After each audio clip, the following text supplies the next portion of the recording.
Hello, class of 2025. And a big welcome for everyone here today. It's really great to see you. Graduates, thank you for inviting me to speak. And more importantly, thank you for sharing your childhood with me. Because as a teacher of many years, I know that there's nothing more sacred than to be part of someone's childhood. I thank you for that and for giving me this one last moment of your childhood to impart two brief lessons. And I promise to keep this brief. I asked a large survey of Laguna folks about the ideal length of a graduation speech, and I got a wide range of answers. But only one that was correct.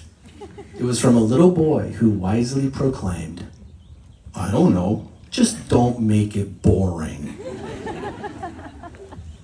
Before I begin, let me add, I tend to view speeches kind of like paintings, and heads up, this particular one tends to be more Picasso than Michelangelo. And one other heads up for the grads only, there will be a test at the end, and I'm not joking. So here we go, fasten your seatbelts. Chapter 1, Monsters. I was born in the early 60s and became aware of the world in the late 60s and early 70s, in a time of Nixon and the Vietnam War and civil rights protests with police dogs and fire hoses. And of course, Scooby-Doo. I grew up in a time when the thought of kids challenging adults, questioning adults, and questioning power was not exactly part of the normal elementary school curriculum. But little did the adults realize that on those Saturday mornings, the kids were getting much more than just a free babysitter. Please let me share the philosophy of a famous cartoonist.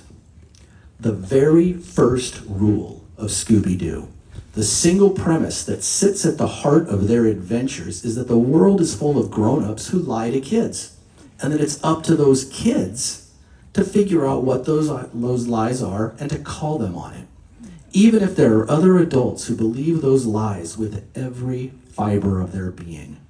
And the way you win isn't through supernatural powers or even through fighting. The way you win is by doing the most dangerous thing that any person being lied to by someone in power can do. You think. Graduating class of 2025. 2025 is a year that more than ever we need young people to think and act. Your community needs you to ask questions, to search for truth.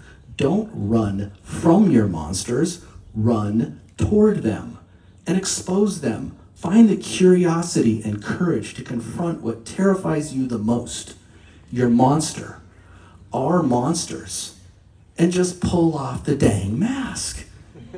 You'll soon find out that monsters aren't real, just humans being human, twisting fear into obedience. Class of 2025, be curious about the world's monsters, and you will learn curiosity conquers fear more than bravery ever will.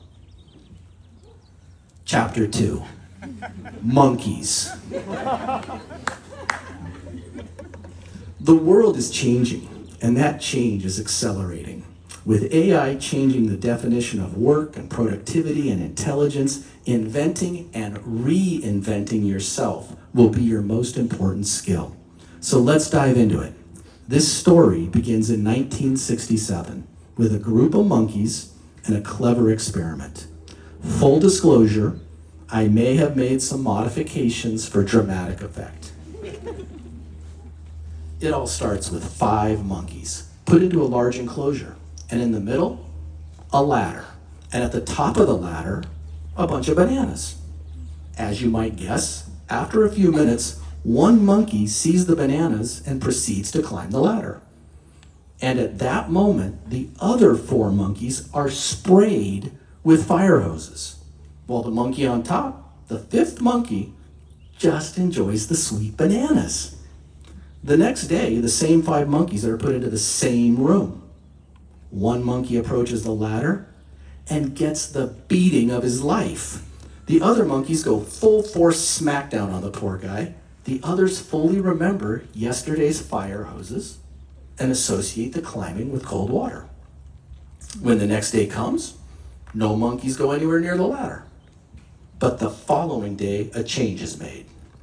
One of the original monkeys is replaced with a new monkey. As you might guess, the new monkey approaches the ladder and gets a beating. The next day, another new monkey replaces an original monkey and smacked down again. This continues with a third replacement monkey and a fourth replacement monkey, and the beatings continue. But this is where the experiment gets the most interesting. The fifth new monkey. When he replaces the last original, he approaches the ladder and again gets the smackdown. But this represents something fundamentally different than before, and the experiment is stopped. Why? All of the original monkeys are gone. These are all new monkeys. None of them have ever been sprayed. None of them have even seen a fire hose. In fact, the fire hoses were removed 3 monkeys ago. The new monkeys drew blood from each other, protecting a ladder with zero understanding of why. So why am I telling you this? The world is changing fast. Your parents and teachers tried to prepare you for the future. But in the words of the great Yogi Berra, the future ain't what it used to be. So it's important to understand that we humans do things that may have made sense in the past under certain circumstances that don't make sense today. Our brains take comfort in predictability, so we cling to the status quo. We cling to behaviors that may not benefit us. But with AI radically changing our understanding of our world and ourselves, your generation is presented with a unique challenge. Unlike previous generations facing world wars and battles in the streets, your generation's great challenge will be to define humanity itself, not for academic purposes, but to decide what we need to protect as sacred: beauty, dignity, respect for our differences, art, the very essence of what it means to be human, and what we need to discard, our unquestioned behavioral absurdities. I teach, we teach, so we can give you a glimpse into the sacred, not because it's on the test, but because now, more than ever, we need your generation to protect it. And when you see unchallenged relics of the past, the unquestioned norms that no longer make sense, please, just climb the dang ladder. Okay, lessons finished. Time for the test. Now, this particular final won't have any FRQs. There'll be no essay and not even 1 unit circle. The final exam that I present to you today is art. Today, I invite you to imagine your body as a paintbrush, and your palette is filled with your words, your smiles, your dreams, your beliefs, your character, your athleticism, your compassion. Your palette contains your hopes, your flexibility, your wisdom to never let yourself become a Scooby-Doo monster, and your curiosity to climb the ladders of change. At 18, you have a wonderful, healthy paintbrush, and with the help of your parents, family, friends, and teachers, you have developed an amazing multicolored palette. Lastly, I ask you to open your mind to the idea that time is your canvas. And although it seems vast to you now, there will come a day when you are staring at your last square inch. So value it and unfurl your canvas like a wild-eyed and fearless sailor on the edge of a hurricane. Grab your paintbrush with gusto as if your life depends on it, because it does. And splash your colors. Splash your laughter, your pain. Splash integrity and honor, not because your teachers or parents are going to catch you. Splash your integrity and honor because you are going to catch you. And there may come a day when you have to live with that smudge on your masterpiece. Graduates, splash your canvas with reverence for the sacred, however you define it. And splash forgiveness. Not just because this world's monsters and monkeys deserve it, but because you deserve it. You deserve the peace in your heart that can only be found through forgiveness. Make your life your masterpiece. Make it wild, make it tame, make it colorful, make it romantic, make it realistic, make it abstract, make it beautiful.